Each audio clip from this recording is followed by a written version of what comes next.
Hi, Dr. Jen Andrade, the Active Persons Chiropractor, and going along with our theme for the month, I'm going to be talking about another thing that we can be doing with our lifestyle to prevent injuries, to be healthier, and just to have healthier overall joints and bodies, and that is water intake.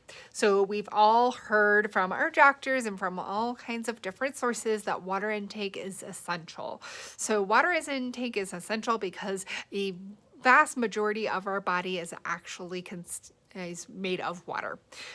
So it's between 70 and 80%. So that is every cell in your body. That is your muscles, that is your nerves, that is anything and everything in your body has water in it. So if we have that big percentage of our body being comprised of one specific thing, we need to make sure that we have adequate amount of it. We need to make sure that it's good quality.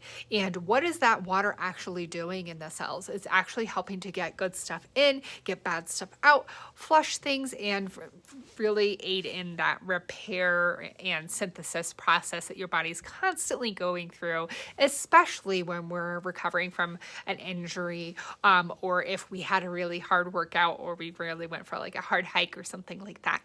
We need to provide our body with the right things for it to do what it was made to do.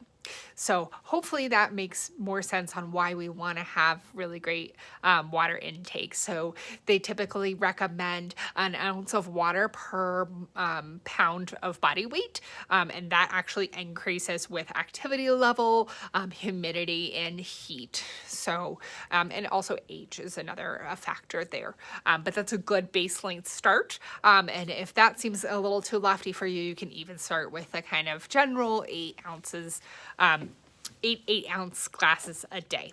So hopefully you found that helpful. Thanks for listening. Dr. Jen Andrade, the Active Persons Chiropractor.